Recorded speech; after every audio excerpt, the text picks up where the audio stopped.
होने वाली है हमारे मनपसंद कार्टून्स के वो भूतिया इंसिडेंट के बारे में जो ऐसा हमें टीवी टेलीविजन में कभी भी नहीं दिखाए गए एंड उन एपिसोड में वो दिखाया भी नहीं जा सकता क्योंकि हमसे छोटे बच्चे लोग भी देख। तो हम वीडियो में आगे बढ़ते हैं। अगर आप चैनल पे नए हो तो चैनल को सब्सक्राइब करो और वीडियो को लाइक करो क्योंकि मैं अपने चैनल पे ऐसे यूनिक कंटेंट लाता रहता हूँ। तो यार आज हम डोरेमोन और शिनचैन के 3 हॉरर एपिसोड्स को देखने वाले हैं। जहां पहले एपिसोड में ये ब्लैक फिगर वाली मिस्ट्री है, वहीं पर सेकंड एपिसोड शिनचैन और आईने का एक ऐसा एपिसोड है जिसको आज तक इंडिया में कभी दिखाया ही नहीं गया है। जिसके बाद फिर एट लास्टली हम डोरेमोन के एक ऐसे एपिसोड से एंड करेंगे जो कि जितना ज्यादा पुराना है उतना ज्यादा डरावना भी। तो यार इस वीडियो का स्टार्ट चलो हम शिनचैन के एक बहुत ही नए विचित्र एपिसोड से करते हैं। ये शिनचैन का सीजन 33 का एपिसोड नंबर 35 है जिसको हाल ही में 3 महीने पहले सिर्फ जापान में ही रिलीज किया गया था। इस एपिसोड में जब एक बच्चा अपने मॉम एंड डैड की ड्राइंग कर रहा होता है तभी उसकी मॉम नोटिस करती हैं कि वो उन दोनों के साथ किसी ब्लैक फिगर का भी ड्राइंग बना रहा है। अब जब उसकी मॉम इस बारे में उससे पूछती हैं तो वो लड़का बताता है कि हाँ ये ब्लैक फिगर तो आप दोनों के पीछे हमेशा से ही रहता है। फिर जब उसकी मॉम पूछती है कि क्या वो अभी भी मेरे पीछे है तो वो लड़का कहता है कि नहीं, अभी तो वो मेरे बगल में बैठकर मेरी ड्राइंग देख रहा है। जिसके बाद उसकी मॉम काफी ज्यादा डर जाती हैं। अब इधर दिखाया जाता है कि इन सारी चीजों को शिनचैन अपनी टीवी पर देख रहा होता है कि तभी उसकी भी मॉम आती है और उसे वॉशरूम को साफ करने के लिए कहती हैं। शिनचैन ऐसा करना तो नहीं चाहता था बट मॉम के गुस्से की वजह से वो जब वॉशरूम जाकर गेट को खोलता है तो पूरी तरह डर जाता है। वहाँ पर एक बहुत ही अजीब ब्लैक फिगर था।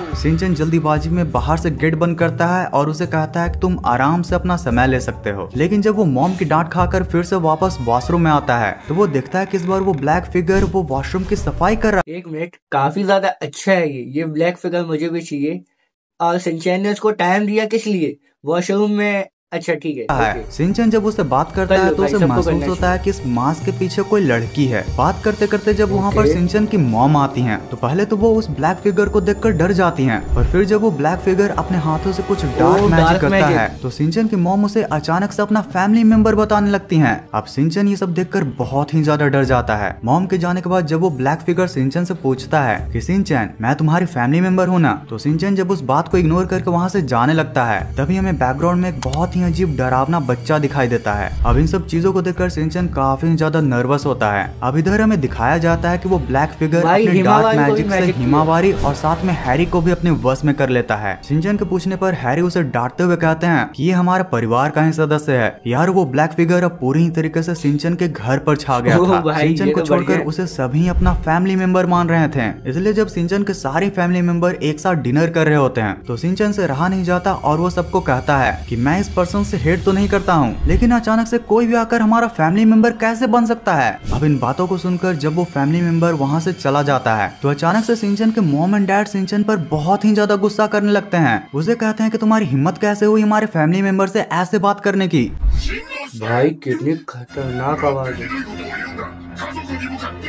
अब शिनचैन फिर से बहुत ही ज्यादा डर जाता है और फिर से हमें बाहर ये शेडो है क्या? ये किसी बच्चे की शेडो है एंड शिनचैन को ही बस देख लीजिए। एक बहुत ही वियर्ड बच्चे को दिखाया जाता है। शिनचैन अपने मॉम डैड से कहता है कि अगर वो हमारा फैमिली मेंबर है तो उसका नाम क्या है। अब जब हैरी और मिसाई उसका नाम नहीं बता पाते हैं तो शिनचैन जल्दी से दौड़कर सीढ़ियों से होते हुए अपने सारे फैमिली मेंबर्स की फोटोज निकालता है लेकिन वहाँ पर भी उसे कुछ भी नहीं मिलता। अब जब शिनचैन सारे फोटोज को देख ही रहा होता है तो अचानक से वो ब्लैक फिगर आती है और कहती है कि शिनचैन सॉरी, मेरे वजह से फिर से तुम्हें डांट पड़ी। लेकिन फिर जब शिनचैन उसे पूछता है कि तुम हो कौन और तुमने मेरी फैमिली के साथ क्या किया तो वो कहती है कि हम सभी तो फैमिली हैं। जिसके बाद फिर वो शिनचैन को भी हिप्नोटाइज करना चाहती है लेकिन यहाँ पर शिनचैन अपने काइंड नेचर के होने की वजह से हिप्नोटाइज नहीं होता है। जिसके बाद जब शिनचैन लड़ते लड़ते उसे एक बैड पर्सन बोलता है तो फिर पूरा ही सीन काफी ज्यादा इमोशनल हो जाता है। वो ब्लैक फिगर शिनचैन को बताता है वो कोई और नहीं बल्कि उन सारी बच्चों के एनर्जी से बना हुआ है जिनके मॉम डैड शिनचैन के मॉम डैड की तरह उन्हें टाइम नहीं दे पाते थे। जो बच्चे पूरी तरह अकेलेपन में रह रहे थे। शिनचैन की इतनी अच्छी फैमिली को देखकर उनका भी मन शिनचैन की फैमिली का एक पार्ट बनना था।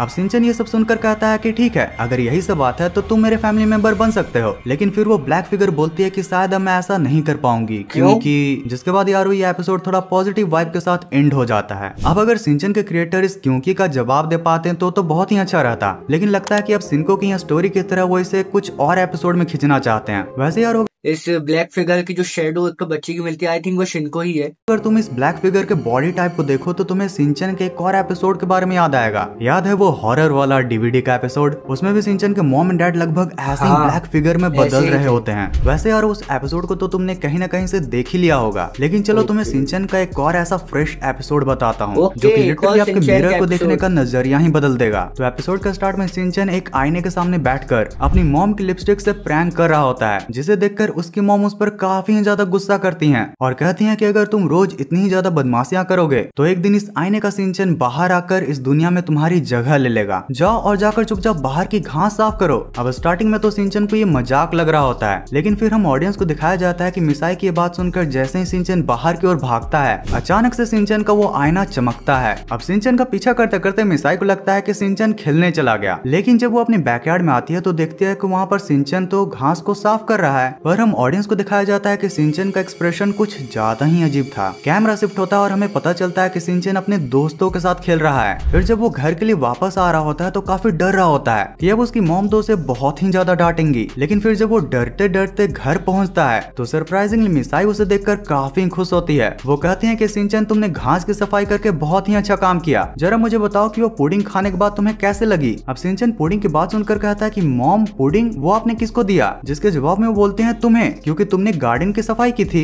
अब सिंचन ने ना गार्डन की सफाई की थी और नहीं कोई उसे पुडिंग मिला था, जिसे को सोचकर सिंचन काफी ज्यादा कंफ्यूज्ड और डर जाता है। अब जब इतना सब चल ही रहा था तो उसकी मॉम उसे सीरो को घुमाने का काम देती है, जिसको सिंचन टालकर फिर से खेलने के लिए वापस चला जाता है। अब फाइनली जब खेलकर वो वापस आ रहा होता है तो उसे फिर से डर लगता है कि इस बार मॉम ने फिर काम दिया था और मैंने नहीं किया। लेकिन फिर जब वो घर पहुंचता है तो उसकी मॉम काफी ज्यादा खुश होती हैं। वो कहती हैं कि सिंचन आज तुमने घास भी साफ किया और सीरो को भी घुमाया, तुम बहुत ही अच्छे लड़के हो। वैसे सीरो को घुमाने के बाद नैनाको दीदी के साथ खेलकर कैसा लगा? अब सिंचन ये सुनकर बहुत ही ज्यादा डर जाता है। उसे लगता है कि ये कौन है जिसने उसकी पुडिंग भी खा ली और नैनाको दीदी के साथ खेल भी लिया। अब ये सब सोचकर सिंचन जैसे ही दूसरी तरफ देखता है उसे दीवार के उस पार एक और सिंचन दिख रहा होता है, जो कि उसको देखकर एक बहुत ही हॉरिफिक सा स्माइल दे रहा था। अब सिंचन जैसे उसका पीछा करता है वो बहुत ही जल्दी आईने में घुस जाता है। सिंचन को ये सब देखकर कुछ भी समझ में नहीं आता, लेकिन उसे बहुत ही ज्यादा गुस्सा आ रहा होता है कि उसने उसके हिस्से की पुडिंग खा ली और नैनाको दीदी के साथ खेल भी लिया। अब सिंचन ऐसे ही आईने के सामने बहुत सोचने के बाद अपनी मॉम को बहुत ही ज्यादा भला बुरा कहने लगता है, जिसके रिस्पॉन्स में आकर जब मसाई सिंचन को पनिश करती है तो हम ऑडियंस को दिखाया जाता है कि इस तरफ का रियल सिंचन तो खुश था, लेकिन आईने के उस पार का सिंचन बहुत ही ज्यादा डरा हुआ था। डोरेमोन।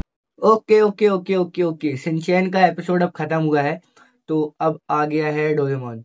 तो भाई सिंचन के बारे में ऐसा मैंने कभी सोचा नहीं था कि ऐसे ऐसे सीन क्रिएट होंगे उसमें, इतने हॉन्टेड टाइप के, लेकिन अब हुए हैं। तो चलिए अब हम डोरेमोन भी देखते हैं उसमें क्या क्या देखने को मिलता है। तो यार जो मैं तुम्हें आज डोरेमोन के एपिसोड के बारे में बताने वाला हूँ वो इतना ज्यादा विजुअली क्रीपी था कि उसे आज तक इंडिया में किसी भी टीवी पर दिखाया ही नहीं गया है। तो एपिसोड का स्टार्ट में यूजुअली डोरेमोन और नोबिता टीवी देख रहे होते हैं कि तभी उनकी मॉम आकर बोलती है कि ये बल्ब खराब हो गया है, नोबिता तुम बाहर से एक नया बल्ब ले आओ। अब नोबिता बीइंग आलसी नोबिता काफी ज्यादा कंफ्यूज होता है कि वो टीवी देखे या फिर बाहर जाकर बल्ब लाए। अब इसी को सॉल्व करने के लिए वो डोरेमोन को परेशान करता है, जिसके बाद फिर लास्ट में डोरेमोन परेशान होकर उसके लिए एक बेड निकालता है। अब नोबिता तो तुरंत ही उस पर लेट जाता है, लेकिन फिर जो डोरेमोन अपने पॉकेट से निकालता है उसके बारे में नोबिता ने कभी सोचा भी नहीं होगा। डोरेमोन लिटरली अपनी कटिंग मशीन को निकालकर नोबिता के सामने रख देता है। अब पहली बार नोबिता तो इसे देखकर काफी डर जाता है, लेकिन फिर सोचता है कि हो ना हो ये किसी मैजिक ट्रिक की तरह उसके लिए कोई नया वर्कर ले आएगा। लेकिन डोरेमोन बिल्कुल भी ऐसा नहीं सोच रहा था और नोबिता को लिटरली हाफ पीसेस में बांट देता है। अब नोबिता इसे देखकर काफी डर जाता है और डोरेमोन से रोते हुए बोलता है कि तुमने ऐसा क्यों किया, जिसके जवाब में डोरेमोन सारी मिस्ट्रीज को रिवील करते हुए ये बताता है कि नोबिता अब तुम्हारे ये अपर हाफ आराम से यहाँ पर टीवी देख सकता है, वहीं पर अब तुम्हारे इस लोअर हाफ में मैं इस ब्रेन मशीन को डाल देता हूँ जिससे बाहर से लाइट बल्ब लाने का काम तुम्हारे ये लोअर हाफ करेगा। अब नोबिता ये सब देखकर काफी खुश हो जाता है, लेकिन आगे जो उसके साथ होने वाला था उससे उसकी सारी खुशियाँ गायब होने वाली थी। तो जब नोबिता का लोअर हाफ उसके लिए लाइट बल्ब ले आता है तो मौका का फायदा उठाकर डोरेमोन और नोबिता उससे बाकी सारे काम भी करवाने लगते हैं। धीरे धीरे उसे बिल्कुल किसी नौकर की ही तरह ट्रीट करने लगते हैं। अब जब ये सब चल ही रहा था कि अचानक से बाहर की डोरबेल बजती है। बाहर जाकर जब वो देखते हैं तो वहाँ पर सुजुका उनको कार्ड्स खेलने के लिए बुलाने आती है। अब नोबिता ये सुनकर काफी ज्यादा खुश हो जाता है और वो दोनों ही सुजुका के घर पर जाने लगते हैं। पर तभी रास्ते में उनको जियान और सुनियो मिलते हैं। अब जियान और सुनियो अपने नेचर के अकॉर्डिंग नोबिता को तंग करते हुए उसे फुटबॉल खेलने के लिए फोर्स करते हैं, लेकिन नोबिता तो कार्ड्स खेलना चाहता था। पर जब जियान और सुनियो उसको मारने की धमकी देते हैं तो डोरेमोन को यहाँ पर फिर से नोबिता की बॉडी को 2 पार्ट में बांटना पड़ता है, जिसके बाद फिर नोबिता का लोअर हाफ जियान और सुनियो के साथ फुटबॉल खेलने चला जाता है। वहीं पर अपर हाफ यानी कि हमारा रियल नोबिता सुजुका के साथ कार्ड्स खेलता है। हाँ, फिर से काफी चीजें नॉर्मल हो गई थी, लेकिन फिर अचानक से फुटबॉल ग्राउंड में कुछ बहुत ही अजीब होता है। फुटबॉल खेलते खेलते नोबिता का लोअर हाफ अचानक से जियान पर हमला कर देता है और फिर बहुत ही तेजी स्पीड से भागने लगता है।